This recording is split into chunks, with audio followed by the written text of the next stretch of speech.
السلام علیکم دوستو، ندیم احمد حاضر ہے اپنے نئے ولاگ کے ساتھ اپنے ڈیجیٹل چینل کھٹی میٹھی باتوں میں۔ دوستو، پاکستان کی سیاست جو میں بار بار کہتا ہوں نا کہ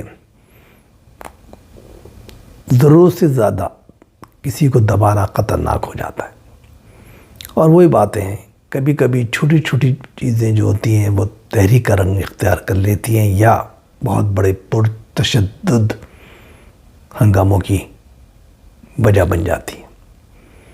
پاکستان میں بھی کچھ یہی ہو رہا ہے۔ سب سے پہلے جو سب سے اہم خبر وہ چل رہی ہے کہ جناب آزاد کشمیر میں تحریک چل پڑی ہے، اور جوائنٹ ایکشن کمیٹی کے جلسے جلوسوں نے پورا زندگی مفلوج کر کے رکھ دی ہے۔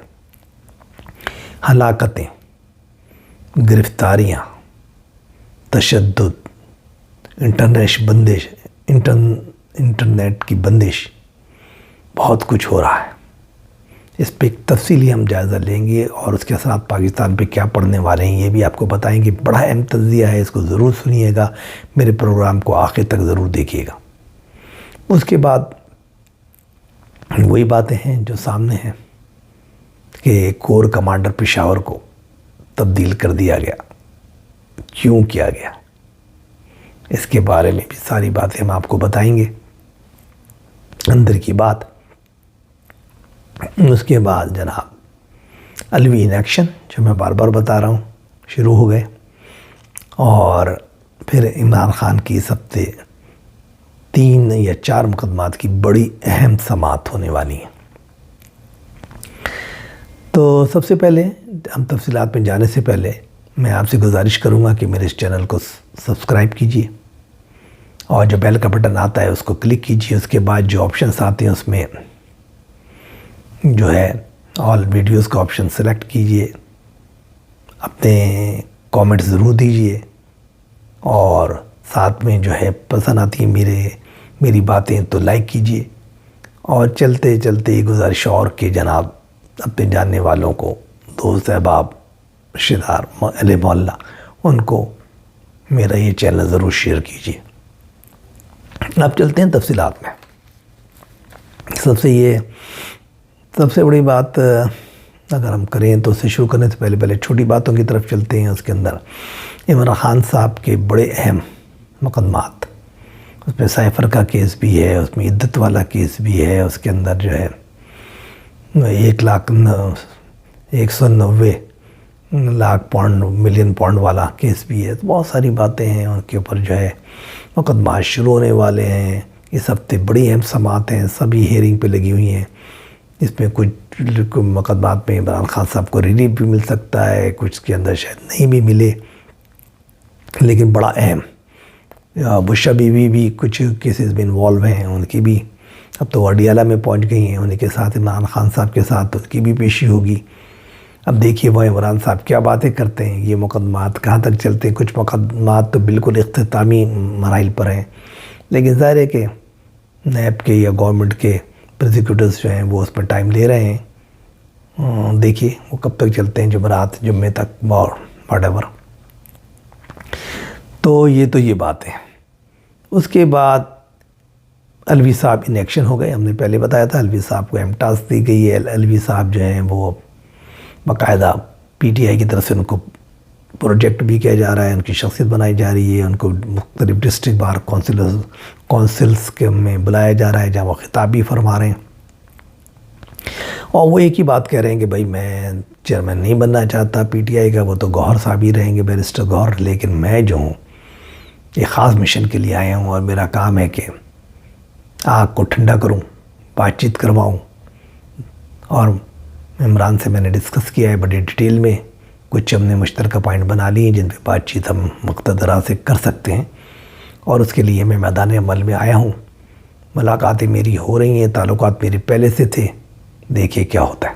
اور وہی باتیں جو ہم نے آپ کو بتائی تھی کہ یہ کچھ باتوں کو لے کر عمران خان صاحب کو کچھ انہوں نے سمجھایا ہے، ٹھنڈے مزاج کے آدمی ہیں، تو یہ کچھ پوائنٹس لے کر آئے ہیں جن سے یہ مختلف طرح کے حلقوں سے بات کر رہے ہیں۔ اس کے بعد جناب جو مین بات آتی ہے وہ یہ آتی ہے کہ پشاور کے کور کمانڈر کو تبدیل کر دیا گیا۔ اب دیکھیے، ایک تو سب سے پہلے تو پروموشن دی جناب جو سربراہ ہیں پاکستانی فوج کے عاصم منیر صاحب نے اپنے 3 بڑے اہم جنرلز کو پروموٹ کیا، اور اس میں سے ایک کو انہوں نے رائٹ اوے پشاور کا کور کمانڈر بنا دیا، اور پشاور کے جو کور کمانڈر تھے وہ ایگزسٹنگ جو تھے موجود تھے ان کو ہٹا دیا۔ اس کی وجوہات کیا ہیں؟ آپ لوگوں کو پتہ ہے کہ گنڈا پور صاحب کے اور ان کے بڑے تعلقات تھے، جو کور کمانڈر وہاں موجود تھے، بڑی باتیں ہوتی تھیں، ان کو افطاری پہ بلایا جاتا تھا، کھانا کھلایا جاتا تھا، پوری کیبنٹ وہاں بیٹھتی تھی، تو بہت ہی زیادہ ان کی پینگیں بڑھ رہی تھیں، اور یہ بات جو ہے عاصم منیر صاحب کو یا فوج کے اعلیٰ حکام تک پہنچ رہی تھی کہ کچھ ان میں دوستی یاری بڑھ رہی ہے، تو اس کو پھر تبدیل کرنا بہت ضروری تھا۔ ایک طریقے سے جو کہنا چاہیے کہ گنڈا پور صاحب کو اب تھوڑی مشکلات کا سامنا مجھے نظر آ رہا ہے کہ جو ان کے بڑے حامی کور کمانڈر تھے ان کی چھٹی کر دی گئی، اب نئے کور کمانڈر جو نئے پروموٹ کر آئے ہیں اور وہ آئے ہیں تو دیکھیے وہ کیا کرتے ہیں۔ اور اسی طریقے سے اس کا اگر دوسرا رخ دیکھیں تو فوری طور پہ فیصل کریم کنڈی صاحب کو پیپلز پارٹی کے جو ہیں ان کو گورنر بنا دیا گیا ہے۔ پہلے جو گورنر تھے وہ سمدھی تھے جناب ہمارے فضل الرحمان صاحب کے، مولانا صاحب کے، لیکن یہ کہ وہ بالکل ٹھنڈے ٹھور پڑے ہوئے تھے تو ابھی آئے ہیں اور انہوں نے آتے ہی لفظی گولہ باری شروع کر دی ہے۔ اب دونوں طرف سے گنڈا پور صاحب کی اور فیصل کریم کنڈی صاحب کو دم دم بیانات جا رہی ہیں، گرم گرم بیانات، ایک دوسرے پہ الزامات کی بوچھاڑ ہے۔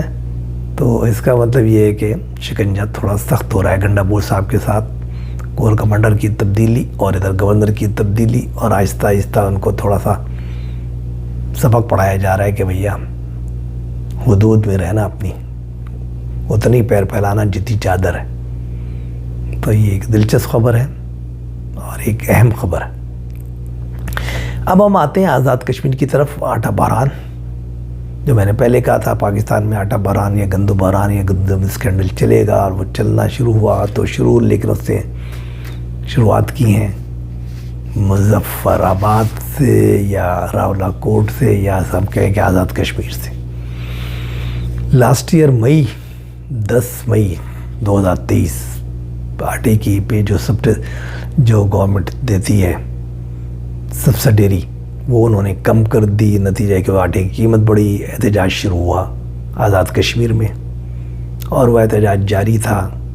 اس دوران گورنمنٹ نے اور حماقت کی کہ جناب انہوں نے بجلی کے بل بہت بڑھا دیے، 200 یونٹ کو 200 میں تقسیم کر دیا، 200 یونٹ اور 200 یونٹ کے بعد والے سے زیادہ بلوں پہ ڈبل تبل کر دیے، تو صورتحال سنگین ہو گئی۔ پہلے صرف ایک، کیونکہ 10 اضلاع ہیں اس کے اندر آزاد کشمیر میں، تو ایک ضلع کے اندر ہنگامہ شروع ہو رہا تھا آٹے کا بحران کا، لیکن ان کی حماقت سے بجلی کا بل تو ہر جگہ ہی ہے، تو وہاں پہ لوگ مظاہرے شروع ہو گئے دوسرے اضلاع میں۔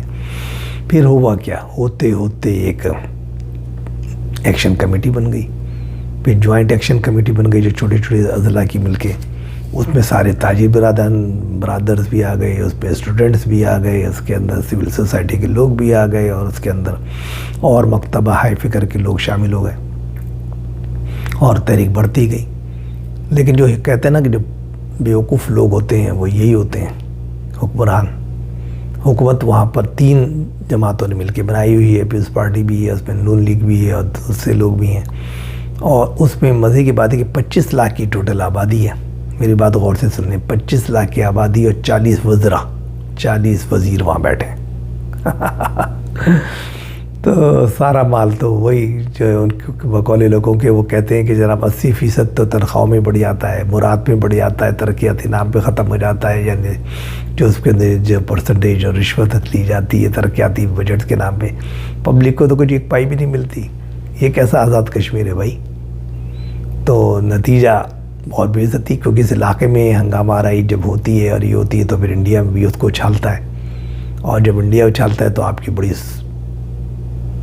بدنامی ہوتی ہے انٹرنیشنلی، اور پھر لوگ بھی کہتے ہیں کہ یہ اچھا ہوا کہ پاکستان کے ساتھ نہیں گئے ہیں، آپ تو آزادی کشمیر کی جنگ لڑ رہے ہیں اور یہاں آپ ان کے ساتھ یہ سلوک کر رہے ہیں. تو مزہ بات ہے کہ پورا بجٹ ہڑپ کر جاتی ہے کیبنٹس اور تنخواہیں اور سرکاری افسران کی تنخواہیں اور یہ وہ, اور پبلک کو کچھ نہیں ملتا. پبلک مر رہی ہے, سسک رہی ہے.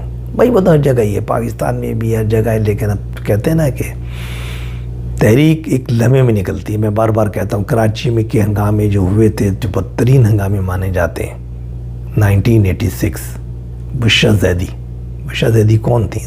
ایک اسٹوڈنٹ تھیں جامعہ کراچی کی, وہ بس میں جا رہی تھیں, بس پہ رش زیادہ تھا, بس نے جھٹکا مارا, وہ دھر سے گری اور اس پہ بس چل پڑی, اس کے ویل اس پہ چڑھ گئے اور وہ مر گئیں. اور اس کے بعد وہ ہنگامے شروع ہوئے تو ایسے شروع ہوئے کہ آج تک اس کے اثرات کراچی اور سندھ اور پورے پاکستان میں محسوس کیے جاتے ہیں. ایم کے ایم کا وہاں سے بڑے صحیح معنوں میں وجود ہوا, بلکہ اسے طاقت حاصل کی. پہلے وہ صرف اسٹوڈنٹ آرگنائزیشن تھی, اس کا نام تھا آل پاکستان مہاجر اسٹوڈنٹ آرگنائزیشن, اور وہاں سے الطاف حسین ایک دم لیڈر بنے اور ایسے بنے کہ بیتاج بادشاہ بن گئے کراچی کے پچھلے, اور 30 سال تک وہاں حکمرانی بھی کرتے رہے. ابھی بھی ان کی ایم کیو ایم کے نام سے جو مخالف تنظیم ہے لیکن ہے انہیں کی پارٹی کی, اور وہ جیتتی اور اقتدار بھی حاصل کرتی ہے, جھوٹی یا سچی وہ الگ بات ہے کہ مقبولیت کم ہوئی ہے زیادہ. تو کہنے کا مقصد یہ ہے. اسی طرح ہم عرب اسپرنگ کو لیں کہ جو سب سے پہلے اگر ہنگامے عرب ممالک میں شروع ہوئے تھے الجزائر وغیرہ میں, تو کیا تھا کہ ایک آدمی جو ہے وہ ٹھیلے پہ پھل بیچ رہا تھا, پولیس والا آیا, اس نے پھل لیے اور پیسے نہیں دیے. اس پہ اس نے کہا بھائی میں غریب آدمی ہوں, تم میرے پھل لے جا رہے ہو, پیسے تو دو. اس نے 2 تھپڑ اس کو مارے اور اس کو زمین پہ گرا دیا مکے شکے مار کے. اس کے بعد اس کی ویڈیو ریلیز ہو گئی, لاکھوں لوگ روڈوں پہ آ گئے. انہوں نے کہا ایسے گرتے تھے یار. تو مطلب یہ ہوتا ہے کہ یہ ہے نا, بے شک اپنی آواز کان میں رکھنا, شہر کی خاموشی بھی دھیان میں رکھنا. تو میں حکمرانوں سے یہ کہتا ہوں کہ خدا کے بندو تھوڑا کر کے ناخن لو. تم یہ جو خاموشی دیکھ رہے ہو نا پاکستان میں اور ادھر ادھر, یہ کبھی بھی لاوا بن سکتی ہے. دیکھیے پہلے بلوچستان میں ایکشن کمیٹی بنی, کچھ علاقوں میں بلوچستان کے گوادر وغیرہ میں کتنی بڑی تحریک چلائی انہوں نے کئی مہینے تک. اور یہ تحریک جو چل رہی ہے آزاد کشمیر میں 1 سال سے چل رہی ہے, یعنی 10 مئی 2023 سے چلی. 10,000 مرتبہ گورنمنٹ کے ان کے مذاکرات ہوئے, ایگریمنٹ بھی ہوئے, لیکن امپلیمنٹ تو ہوتے ہی نہیں نا. اب ساری باتیں 12 نکات ہیں ان کے. اس کے اندر ظاہر بجلی کی بلوں کا معاملہ ہے, اس میں آٹوں کا معاملہ ہے, اس کے اندر فنڈنگ کا معاملہ ہے, اس کے اندر اسٹوڈنٹ طلبہ یونین کے معاملات ہیں, اور بہت سارے ایسے معاملات ہیں جو عوامی اسے رکھتے ہیں, مطلب لوگوں کے مسائل سے. تو وہ بات آپ مان لیتے ہیں, مان کے سائن بھی کر دیتے ہیں, لیکن آپ عمل نہیں کرتے ہیں. تو یہ تو کہتے ہیں صاحب 10 مذاکرات 15 مذاکرات ہو گئے, گورنمنٹ نے 6-7 وزراء پہ مل کے 10 رکنی کمیٹی بنا دی, ہم بیٹھ گئے, باتیں مہینوں چلیں, سب ہوا, سائن بھی ہو گئے. سائن ہونے کے ہم نے 3 مہینے ویٹ کیا, کچھ بھی نہیں ہوا, امپلیمنٹ 0. امپلیمنٹ تو 0/0. پھر وہ تحریک چل پڑی. اب وہ تحریک اگر چلتی ہے یا جلد سے جلوس کا اعلان کرتے ہیں تو پھر آپ نے دفعہ 144 لگا دی, آپ نے ان کو گرفتاری شروع کر دی. تو تحریک آنے کہ وہ 11 مئی کو ہونا تھا جلسہ, لیکن 10 مئی کو اس لیے تحریک پر تشدد ہو گئی کہ آپ نے سب کو اریسٹ کرنا شروع کر دیا. جب ان کو پتہ لگا کہ یعنی 7-8 کو ہی اریسٹ کرنا شروع کر دیا مئی کو, تو کہ لوگ ہمارے آدمی گرفتار ہو رہے ہیں, تو انہوں نے کہا کہ ٹھیک ہے جو ہے 11 مئی کی بجائے ہم 10 مئی کو جلسہ جلوس کرتے ہیں. جب اس کا کال دے دی, جیسے لوگ نکلنا شروع ہوئے, ریلیاں آپ نے روکنا شروع کی, آپ نے پرتشدد مطلب مظاہرے شروع ہو گئے, آپ نے ان پہ فائرنگ کی بقول پولیس کی, انہوں نے ہم پہ فائرنگ کی, پولیس والا مر گیا, پتہ نہیں کتنے لوگ زخمی ہو گئے, آپ نے پورا انٹرنیٹ بند کر دیا, خبریں آ نہیں رہی ہیں, اس کی وجہ سے سینہ گزر چل رہا ہے, سینہ بسینہ جھوٹی سچی خبریں باہر نکل رہی ہیں. انڈین پریس جو ہے اس کو اچھال رہا ہے بری طریقے سے. ایک عجیب صورتحال ہو گئی ہے کہ کچھ سمجھ ہی نہیں آ رہا ہے. اب وہ تحریک اب جلسہ جاری ہے, بڑے بڑے کاروان جو روانہ ہو رہے ہیں, آپ ان کو روک رہے ہیں, لیکن پھر بھی لوگ پہنچ رہے ہیں. بھائی جلسہ ہونے دیں یار, جلوس ہونے دیں, ان کو نہ روکیں, آواز سنیں, بات کریں. جیسے میں بلوچستان میں کہتا ہوں یار بات کریں. بلوچستان میں کیوں آلیدگی کی تحریک چلنے کا وہ موقع دیتے ہیں آپ؟ لوگوں کے مسائل حل کرنے کی کوشش کریں. ہم یہ کہتے ہیں مسائل کیسے حل کریں؟ ہماری جو آزاد کشمیر کی گورنمنٹ ہے وہ تو فیڈرل گورنمنٹ پہ ڈیپینڈ کرتی ہے. فیڈرل گورنمنٹ کچھ بھی نہیں کرتی, وہاں سے ہمیں فنڈنگ نہیں دیتی. ابھی بھائی جو فنڈنگ آتی ہے وہ تو تم کھا جاتے ہو. 40 وزراء 25 لاکھ افراد کے اوپر بیٹھے کیا جگ مار رہے ہیں وہاں پہ. تو بات یہی ہے نا، پاکستان میں جمہوریت بھی جو چوروں اور اس کا اڈا ہے نا، کنٹرول ڈیموکریسی ہے، جو لوگ جیت کے آتے پیسے لگا کے جیتتے ہیں، 5 کروڑ لگا کے جیتتے ہیں، 50 کروڑ کمانے آئے ہیں، لوٹ مار کا بازار گرم ہوتا ہے جمہوریت کے نام پہ، تو فراڈ ہے، لوگوں کے اعتبار بھی جمہوریت سے اترتا چلا جاتا ہے۔ تو مسئلہ ہے کہ لوگوں کے مسائل کو سنیے، لوگوں کے مسائل پہ نگاہ رکھیے، خدا کے بندوں۔ آپ یہ نہیں کرتے، یہ دھماکہ کہیں بھی ہو سکتا ہے، دیکھیے پنجاب میں ہو سکتا ہے، صوبہ سرحد میں ہو سکتا ہے، کہیں بھی ہو سکتا ہے۔ ایک چنگاری ہوتی ہے، وہ بھڑک کے شعلہ بن سکتی ہے، تو چنگاری نہ ہونے دیں، چھوٹی چھوٹی چنگاریاں پنپ رہی ہیں جگہ جگہ۔ آپ خدا کے بندے لوگوں کے مسائل پہ توجہ دیجیے، لوگوں کے مسائل، اقتصادی مسائل، لوگوں کے زندہ رہنے کے حق کو نہ چھینیے۔ نہ ان کے بجلی ہے، نہ ان کے پاس گیس ہے، نہ ان کے پاس پانی ہے، نہ ان کے پاس روزگار ہے، نہ چیزیں آپ مہنگی کرتے چلے جا رہے ہیں۔ معلوم ہے کہ آٹا اسکینڈل یا گندم اسکینڈل کے اندر کھربوں روپے کا گھپلا ہو گیا، کھربوں روپوں کا کھا گئے لوگ، کوئی ذمہ داری نہیں، کیونکہ سب وہ چہیتے لوگ تھے، آپ نہیں کر سکتے تھے۔ نہ محسن صاحب کے خلاف، نقوی کے خلاف کچھ ہو سکتا ہے، نہ کاکڑ کے خلاف ہو سکتا ہے، نہ شمشاد اختر صاحب کے خلاف ہو سکتا ہے، صاحبہ کے خلاف ہو سکتا ہے، تو کیا ہونا ہے؟ اور پھر موجودہ حکومت میں بھی جو لوگ بیٹھے ہیں، تو بھائی ایسا نہیں ہوتا۔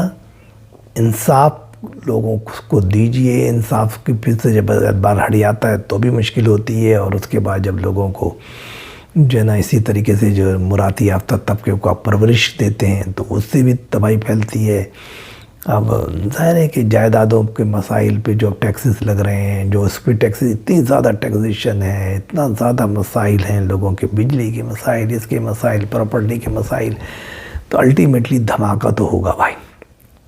دھماکوں کو روکنے کے لیے کچھ نہ کچھ دیتے رہو۔ ایک آدمی اگر آپ سے 2 روٹی مانگ رہا ہے تو آدھی روٹی تو دے دو یار، کچھ دیر کے لیے تو چبانے بیٹھ جائے گا، کچھ تو خاموشی ہو جائے گی۔ لیکن یہاں تو یہ کہ وہ 11 سالہ جو خود پتہ نہیں کہاں سے ڈھونڈ ڈال کے چوتھائی روٹی ڈھونڈ کے لا رہا تھا، وہ بھی اس کے منہ سے چھین لو، اس کو بالکل ایسا کر دو کہ وہ آدمی جو ہے مر جائے بھوک سے۔ یاری آبادی ختم کرنے کا، کنٹرول کرنے کا طریقہ کسی کو بھوک سے مارنا تو نہیں ہے۔ مسائل کی طرف توجہ دیجیے۔ جب تک ایلیٹ کلاس پاکستان کی ختم نہیں ہوگی، ایلیٹ کلاس پاکستان کی ختم نہیں ہوگی، وہ لوٹ کھسوٹ کے جو لوگ بیٹھے ہیں، چاہے وہ باوردی ہوں، بے وردی ہوں، سرمایہ دار ہوں، جاگیردار ہوں، وڈیرے ہوں، اور خواتین ہوں یا سردار ہوں، جب تک ان کو ختم نہیں کیا جائے گا، کرش نہیں کیا جائے گا، قلع کما نہیں کیا جائے گا، کچلا نہیں جائے گا، خوری انقلاب نہیں آئے گا، کچھ نہیں ہونے والا، کچھ بدلنے والا نہیں ہے۔ اب آصف زرداری صاحب نے اجلاس تو طلب کر لیا ہے، کیونکہ ظاہر بڑی پارٹی ان کی ہے جو اسٹیک ہولڈر ہے وہاں کی، یعنی حکمرانی میں شامل ہے وہاں کی، آزاد کشمیر کی، بلایا ہے۔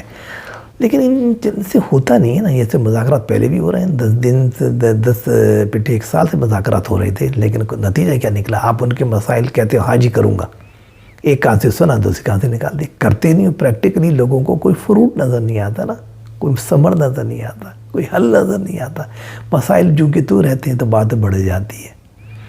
دیکھیے اللہ تعالیٰ ہم سب پہ رحم فرمائے۔ ہماری سے گزارش یہی ہے کہ اللہ تعالیٰ جو ہے اس ملک میں حکمرانوں کو عقل کے ناخن دے، ہوش کے ناخن دے، اور یہ کوئی صحیح بات کریں اور عوام کو صحیح اس پہ لے کے چلیں، اور طریقے سے ملک کو کچھ لے جائیں راہ راست پہ، یا آپس میں دست و گریبان، سیاست، یہ بکواس باتیں ہیں یار۔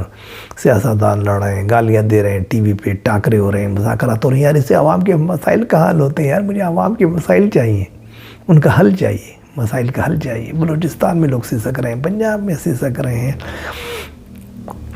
پورے ملک میں غریب آدمی تو سسک رہا ہے نا بھائی، اور مڈل کلاس بھی اب غربت میں کے زمرے میں آ گئی، مڈل کلاس کی سفید پوشی کا بھرم ختم ہو چکا ہے۔ تو یہ سب چیزیں ہیں، بہت بڑی تباہیاں ہیں۔ اللہ تعالیٰ ہم سب کو دعا کریں، ہم سب مل کے اللہ تعالیٰ سے کہ ہمارے حکمرانوں کو ناخن دے، ایلیٹ کلاس کو دے کہ وہ خود قربانی دے۔ وہ 1 کے 10 بنا، وہ تو اور دے گا، ملک مر رہا ہے بھوکا، اور ان کو سارے پیسے نہیں ہیں ڈالرز کے، انہوں نے اور خبر مارا گندم اسکینڈل کر کے، پتہ نہیں کتنے جو ہے ملین ڈالر گھڑپ کر گئے، جبکہ ملک میں خزانے میں ایک $1 موجود نہیں تھا۔ یہ کیسی حکمرانی ہے یار؟ کون سے ہیں جن کے پاس درد نہیں ہے، صرف اپنی پیٹ دیکھ رہے ہیں، اپنی تجوریاں بھر رہے ہیں، اور ملک مر رہا ہے، لوگوں کے پیٹ سے سامان نکال کے اپنی تجوریاں بھرتے ہیں یار۔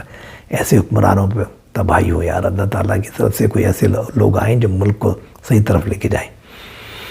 اب اجازت دیجیے، کل ملاقات ہوگی، اللہ حافظ۔